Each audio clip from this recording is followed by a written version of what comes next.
Olá, amigos. Estamos de volta para mais um programa Despertar, produzido pelo Centro Espírita Amor e Caridade de Bauru. Ela é escritora, tem uma grande sensibilidade que se manifestou há muito tempo e hoje está conosco para nos contar um pouco da sua vida de sensibilidade de escritora. Conosco, Juliana Fernandes Pereira. Olá, meus amigos. É um prazer estar aqui divulgando o trabalho que deve ser feito a todo momento, né? Um trabalho de amor que eu gostaria de começar a sentir cada vez mais e transmitir como for possível ser feito. É um prazer estar aqui com você, Sidney, é um prazer estar tendo essa oportunidade de conversar. Juliana, você não é de família espírita, você, como você me falou nos bastidores,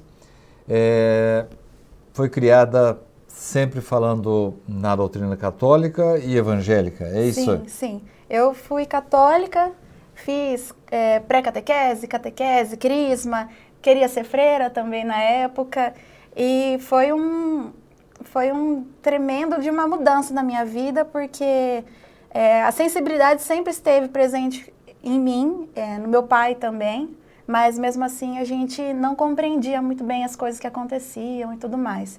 Mas aos 16 anos que as coisas afloraram, e aí até eu compreender, eu tive que buscar essas respostas que estavam acontecendo ao meu redor. Foi um pouco conturbado, mas depois que eu compreendi e entendi sobre o espiritismo, muita coisa melhorou. O que acontecia com você de extraordinário? Bom, existiam diversos fenômenos diferentes em casa, né? Meu pai tem muita sensibilidade, não só mediúnica, mas também como paranormal, e essas coisas aconteciam comigo.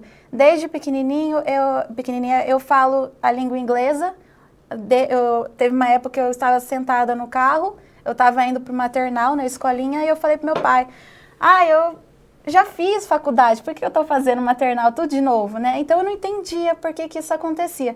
Então eu sempre tive lembranças de vidas passadas, tive sempre visualizações, flashes de coisas e eu não entendia, achava que era um pouco maluquice, né? Até que algumas coisas começaram a se encaixar e eu comecei a entender exatamente que não era tanto uma loucura, né? A língua inglesa foi fluindo para mim com facilidade, língua espanhola também. Você fala fluentemente hoje inglês e espanhol? Já não? esqueci um pouco já, mas sim, eu nunca tive dificuldade, graças a Deus, em línguas estrangeiras, né? O português que me pegou um pouco, mas eu acredito que tenha sido a primeira vivência aqui no Brasil, né? Por ser um país relativamente mais novo, né? E eu estou aprendendo tudo que for ser no passado, né? Mas a espiritualidade sempre esteve presente na minha vida, em muitas partes, né? Muitos acontecimentos, mostrando que eles estão aí. Às vezes a gente não consegue enxergar com os olhos da carne, mas de alguma forma eles estão junto. Você me falou que tanto você como seu pai tinham alguns fenômenos assim paranormais. Você pode me dizer quais são eles? Que tipo de coisa que acontecia? Premonição ou alguns efeitos físicos? Efeitos físicos, a princípio, era sempre, né? Na época que eu estava desenvolvendo também a mediunidade de uma forma não muito clara, muitas coisas, muitos objetos de casa voavam de uma parede, de um armário para o outro, né? Liquidificador voou, era um caos. Relógio nunca parava no horário certo. Eram umas coisas bem difíceis, né? Isso perdurou por muito tempo ou não? Foi até os meus 18 anos.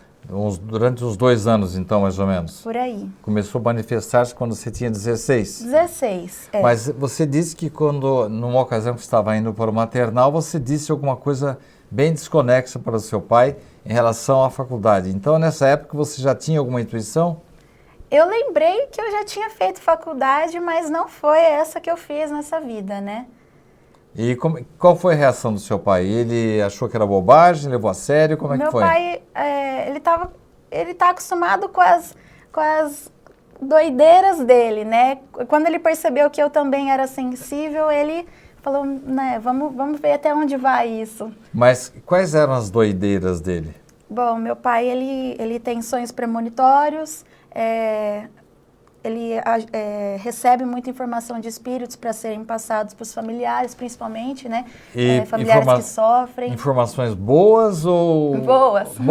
Porque você me falou nos bastidores aí que precisou passar para o pessoal a notícia de que seu avô iria desencarnar. Ah, foi isso. Como é que foi isso? Foi o meu primeiro contato real com a espiritualidade. A minha mentora Patrícia, eu saí do carro uma certa noite, eu ouvi ela me dizendo que meu avô ia falecer na sexta-feira seguinte, às 9h30 da noite, que era para avisar os familiares. Eu entrei em pânico, porque eu falei, agora que me interna, né? Internaram ou não? Não, internaram.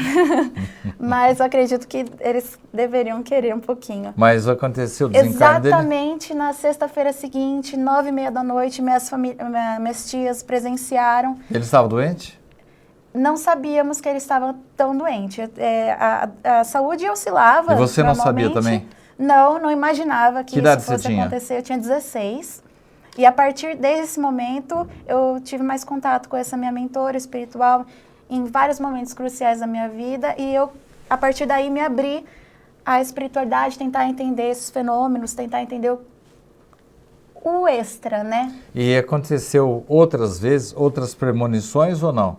Sim, muito sutis. Então, no próximo bloco você vai falar delas para nós. Perfeito. Vamos finalizar esse bloco e no próximo segmento vou pedir para a Juliana falar um pouquinho dessas outras premonições e também deste livro que ela editou por conta própria, que já está com a edição quase esgotada e uma parte ela recebeu do plano espiritual e outras poesias dela também. Não saia daí, é um assunto bem interessante. Voltamos já já. A felicidade tem pressa. Sidney Fernandes responde. A felicidade tem pressa é uma análise de vários pontos relacionados com a nossa vida. A ansiedade, a depressão e a tendência para a morte, para o suicídio. A morte. Suicídio. Depressão. Todos nós podemos evitar esses males. Temos que fazer a nossa parte, fazendo o bem e confiando em Deus. Todos nós estamos sujeitos ao desequilíbrio físico e emocional.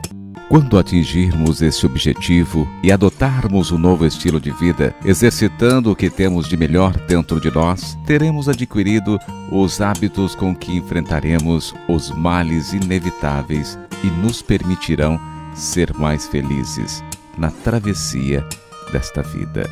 A felicidade tem pressa, de Sidney Fernandes, mais uma obra da SEAC Editora.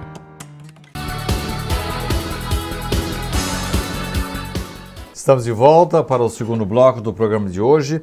Eu estou conversando aqui com Juliana Fernandes Pereira, que é autora deste livro Quando Me Sinto Nós. Estávamos falando, Juliana, sobre alguns fenômenos de premonição e você nos contou aí que teve a difícil incumbência de passar à sua família a notícia de que seu avô iria desencarnar na sexta-feira seguinte às 9h30 da manhã. Isso efetivamente aconteceu? Aconteceu e meus familiares ainda ficaram olhando o relógio para ver se era verdade. E aí eu lembro que uma prima minha, de São Paulo, que veio para cá, ela conversou comigo e falou, acredito que você tem que procurar um centro espírita. Eu falei, misericórdia, né? E você nessa época não tinha nenhuma ligação com a doutrina espírita? Nenhuma, não sabia nem que existia. Como é que você se aproximou do centro espírita? Nessa época? Nessa época. Foi depois desse episódio, minha prima falou para eu procurar um centro espírita. Eu falei para minha mãe, mãe, eu acredito que eu deva procurar realmente, para entender o que é isso. Porque até agora a gente está vivendo e não está entendendo. E você não ficou com medo de encontrar algum fantasma? Alguns irmãos de outras crenças costumam dizer que aqui mora o diabo. E você não ficou meio preocupada, não? Olha, eu fiquei curiosa que eu queria ver. Até me surpreendi que tudo é muito mais sutil do que a gente imagina e muito mais forte também, né? E você encontrou aí algum fenômeno paranormal, algum fantasma, alguma coisa esquisita aqui ou não? O que você encontrou aqui? Na verdade, já me direcionaram para o Coen, na época. Coen é o curso de Orientação. orientação espírita e mediúnica que existia nesta casa, e nós realizamos aí vários cursos que deram origem a quase 100 grupos mediúnicos que nós temos atualmente aqui no nosso Centro Espírita Amor e Caridade de Bauru. Mas continuando, Juliana, aqueles fenômenos, além daquela premonição que você teve que noticiar aos seus familiares do falecimento do seu avô, tenho a impressão que foi dolorosa a notícia e você ficou até com medo de falar no assunto? Fiquei com medo. Torcendo para que você estivesse errada. Torcendo para que eu estivesse errada, mas para que eu também não estivesse ficando doida.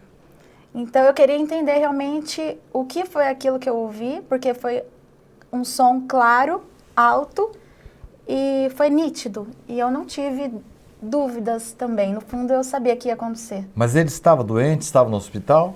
Meu avô, ele tinha problema gástrico, mas não imaginava que fosse acarretar em um desencarne repentino. Mas ele estava internado? Não, na casa dele. Sim.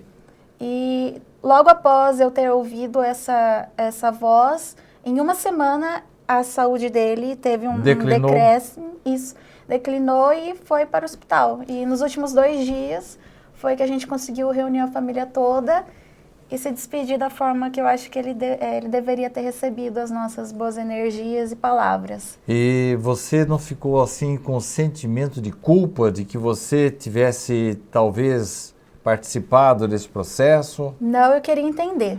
Eu queria estar no momento para entender o que é a morte, porque para mim sempre foi um assunto muito pesado, né? E a partir daí, deixou de ser pesado ou não? Deixou de ser pesado. Eu comecei a levar as coisas, quanto mais eu estudava, mais eu compreendia que era um processo natural, a nossa certeza, né? E como que ele é feito, sempre foi uma coisa muito interessante, né? Porque é diferente, a gente não lembra. Você me falou no bloco anterior que teve outros pequenos fenômenos premonitórios, outras manifestações. Você pode se lembrar deles? Muitas. Eu tenho até um caderno que eu registro tudo o que vai acontecendo, para lembrar também de todas essas forças que me fazem acreditar que existe realmente um mundo junto com este, né? Quer dizer que então você não tem dúvidas de que nós estamos rodeados de espíritos que eventualmente podem falar conosco? Não mais. Eu não posso nem cogitar a hipótese de duvidar, porque graças a Deus, eu tive muitas comprovações, mesmo que sutis e mais pesadas, de que existe algo além. Você pode descrever alguma dessas comprovações? Sim, mensagens com um português que eu não tinha menor noção, não conhecia algumas palavras em português, não conhecia algumas pessoas que já faleceram, então eu recebi mensagens de pessoas e depois eu fui atrás para ver se elas realmente existiram. Alguma delas estão aqui ou não? Sim, uma delas é esse João Coutinho. Sim. Ele foi um espírito que escreve por meio de poesias, né, um português mais arcaico, e ele me disse ter contribuído com alguns livros do Chico Xavier como espíritos diversos. Obviamente que eu falei, duvido, né? E aí ele falou, então procura o livro Mãe, e tinha mais 2 livros que ele fez parte como espíritos diversos. Eu fui aqui na biblioteca do SEAC, na hora que eu abri na página tal que ele havia falado, me deparei com o nome. Falei, misericórdia, existe. Ele usou o mesmo nome? Mesmo nome. Mesmo nome. E você não conhecia esse nome? Não, porque até então eu li as obras básicas, né? André Luiz, então outros livros do Chico Xavier eu não tinha conhecimento. Tá certo.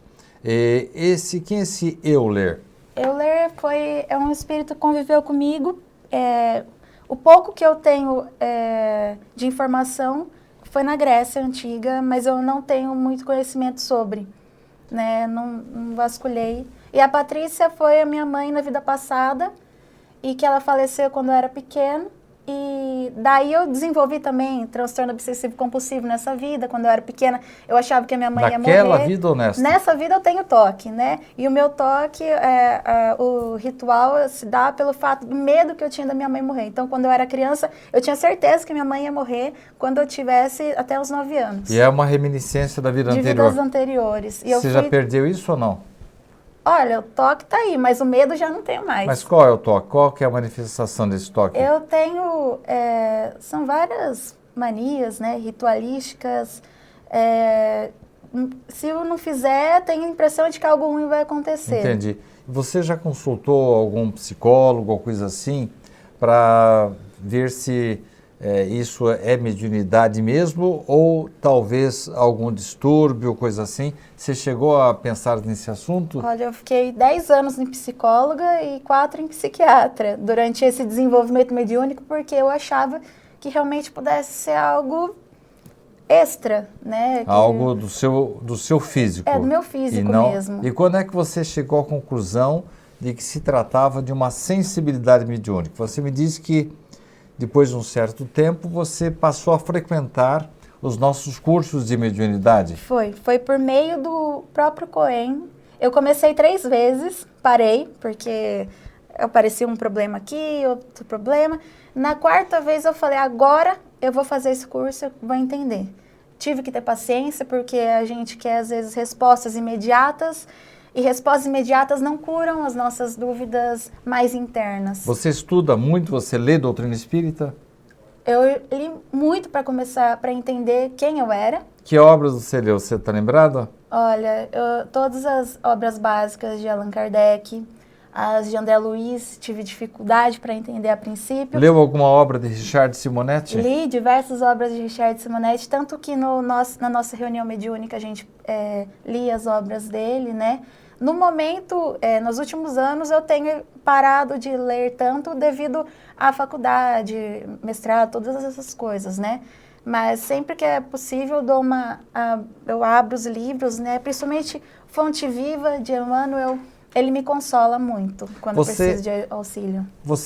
Como que você teve contato com o Richard Simonetti? Você fez algum curso com ele? Fiz o Cohen com ele e ele participou do nosso grupo de reunião mediúnica até o ano retrasado. Você chegou a participar de alguma reunião mediúnica naquela época junto com ele? Sim, nosso grupo que se formou após o Cohen, os 2 anos de Cohen na época, né? Ele esteve orientando o grupo de reunião até 2017. E qual foi o diagnóstico? Qual era o diagnóstico? 17, porque ele manifestou... Eu fui uma das primeiras pessoas, além da família dele, a saber do problema que culminou com o seu desencarne. E realmente foi no final de 17. O primeiro contato quem teve com o médico dele fui eu. E o que ele falou a respeito dessa sua sensibilidade? Ele achava que era realmente uma manifestação mediúnica ou era coisa da sua cabeça? Não, ele sempre me incentivou, ele sempre foi um grande amigo, ele é um grande amigo, né? E ele dizia que quando ele desencarnasse, ele ia se comunicar através de mim. Eu falei, misericórdia, não quero essa responsabilidade, não. Mas ele sempre... Eu mostrava os textos que eu fazia para o professor Richard, ele gostava, ele falava, continua, vai fazendo esse treino, vai fazendo esse treino. E foram 7 anos de treino, até o momento que eu falei, vou juntar os textos que mais me fizeram bem, compilar em um livro e mandar ver, que como fez bem para mim, talvez faça bem para outras pessoas, né? Muito bem. E ele sempre apoiou, continua escrevendo. Ele lia, gostava, então eu me senti bem confortável. Nós estamos aí com muito cuidado, né?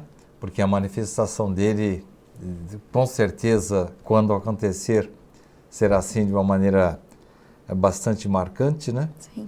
E eu, 3 semanas atrás, depois de quase um ano, não estava nem pensando nele, eu tive um contato com ele, mas uma coisa bem fugidia, bem rápida. Eu acho que está chegando a hora de ele, talvez, dar o ar da graça aqui de volta na casa que praticamente ele levou durante 50 anos. No próximo bloco, eu vou perguntar para a Juliana alguma coisa a mais sobre este livro, Quando Me Sinto Nós. e quais são os projetos do futuro de Juliana Fernandes Pereira. Não saia daí, voltamos no instantinho.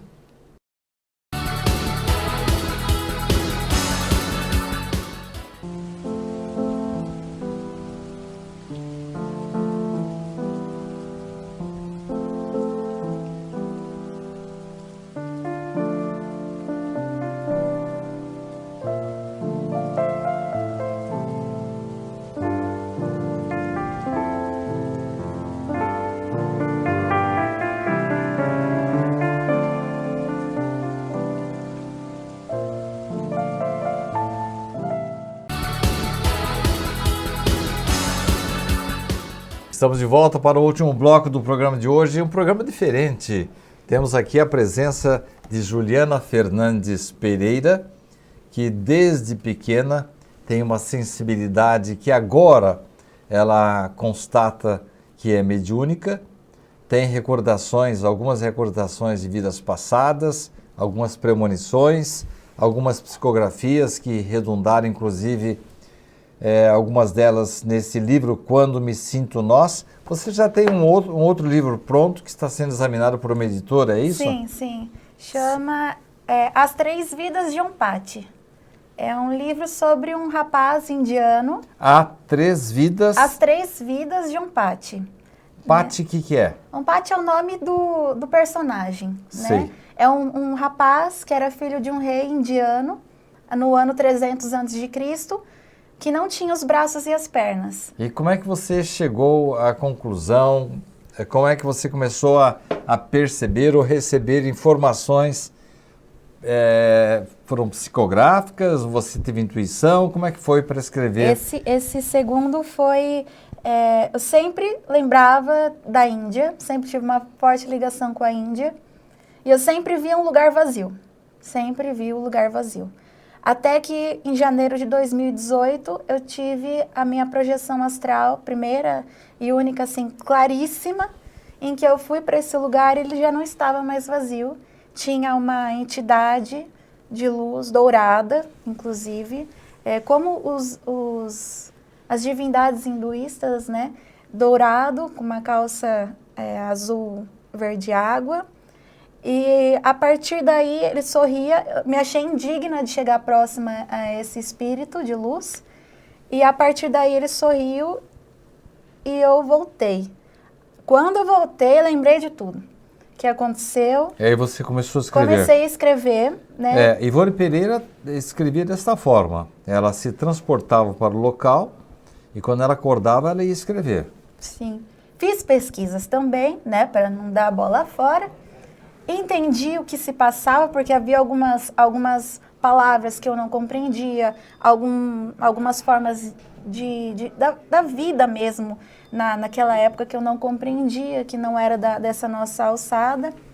E eu consegui meio que captar a informação, traduzir e escrevi no livro mesmo, né? Foi um livro que eu chorei.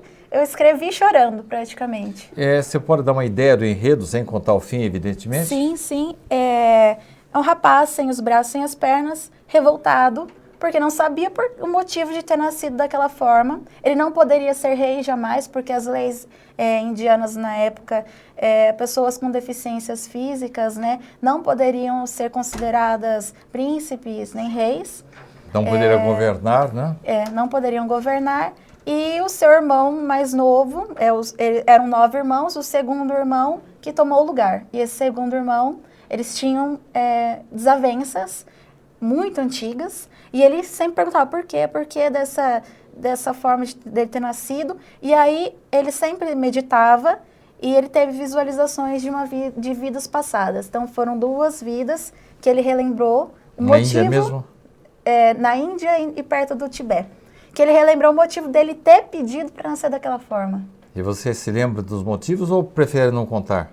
Me lembro dos motivos, mas é bom não contar para que não perder a graça do livro, né? Sim. E no final, após o seu desencarne, ele se encontra com essa divindade dourada e essa divindade explica sobre a expansão de consciência, sobre a espiritualidade que ele não entendia, ele tinha conhecimento da reencarnação, mas não compreendia o porquê de ser assim. E essa divindade com muita luz dá informações sobre a realidade espiritual na época, e é atemporal, na verdade, porque cabe a nós até hoje, né? É um livro espírita? É um livro espírita. Ou apenas que conta assuntos relacionados com a espiritualidade?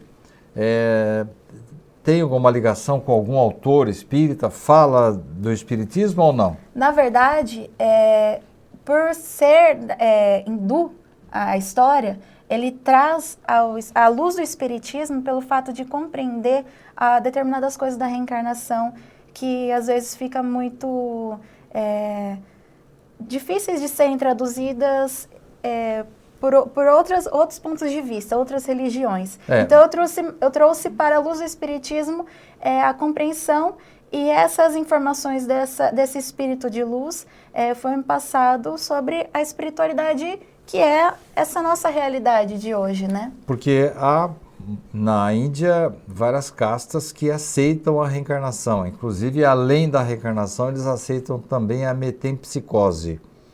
Agora, nós estamos chegando ao final do programa e eu queria fazer algumas perguntas que os nossos espectadores gostariam de fazer para você. Você se lembra de alguma vida anterior, mais de uma, ou você se lembra de onde já viveu ou não? Lembro bastante. Bastante. Pode citar alguma coisa para nós, sem entrar nos detalhes? Eu lembro, eu tenho flashes, né? Sempre tenho flashes. Já aconteceu de eu estar com algumas pessoas, eu tive um flash desagradável de uma desavença com essa pessoa e eu ter me sentido mal. Eu lembro bastante de uma vida passada nos Estados Unidos. Você até hoje tem facilidade para falar inglês? Tenho. Mesmo sem ter feito nenhum curso? Tenho facilidade. E você disse que fala também o espanhol, quer dizer que talvez você tenha tido uma vivência num local em que se fale o castelhano? Sim, eu tenho facilidade, graças a Deus, né, que isso foi um lado bom da lembrança, mas você às se vezes... lembra de algum lugar em que você viveu que você falava espanhol? Eu já fui para... pelas reminiscências também de outro livro que eu estou fazendo agora, fui cigana e fui indo em direção à Espanha, né? Então tive que aprender o espanhol, mas que na época era um reino, né? E é muito interessante. Você disse que a Patrícia teria sido sua mãe na vida anterior. Foi minha mãe na vida anterior. Como é que você teve essa revelação? Eu sempre sonhava com isso, sempre sonhei. E aí, uma vez, a minha mãe teve Vocês viveram aonde, vocês nos Estados duas? Unidos, Sei. a última vez. E ela fala com muito você tempo. em que língua, nos pensamentos? No pensamento, eu traduzo para o português mesmo, normal. O pensamento, eu acho que vem em bloco de informação e eu traduzo da forma com que eu consigo compreender melhor. E uma vez a minha mãe, dessa encarnação, estava no hospital após uma cirurgia difícil, e ela apareceu dizendo para eu não ter medo da morte dessa mãe, dessa vida, porque esse medo era provindo de outras reminiscências. Você né? consegue vê-la, você consegue descrevê-la ou não? Ela é morena, loira, alta? Nunca vi a fisionomia. Eu me recordo dela estar deitada na cama, faleceu de tuberculose, mas eu nunca vi. Minha amiga já a viu, diz que é baixinha, cabelo meio ruivo, muito bonita, mas de lembrar de fisionomia, eu peço sempre para ver, mas nunca vi. Muito bem, Juliana, a conversa foi muito agradável. Assim que você tenha o novo livro já editado, volte aqui conosco. Sim. A porta das nossas câmeras e televisão estão abertas para você poder contar mais sobre você e sobre o seu trabalho. Nossas câmeras para você despedir-se e voltar outras vezes conosco. Eu agradeço a oportunidade e que todos nós sigamos em busca da luz, do autoconhecimento, da expansão de consciência e do amor, que é o que o Cristo sempre ensina pra gente, que a gente não esqueça disso jamais. Muito bem. Obrigado pela sua presença. Obrigada. E obrigado a você pela companhia, pela audiência. Na próxima semana estaremos de volta com mais um programa Despertar.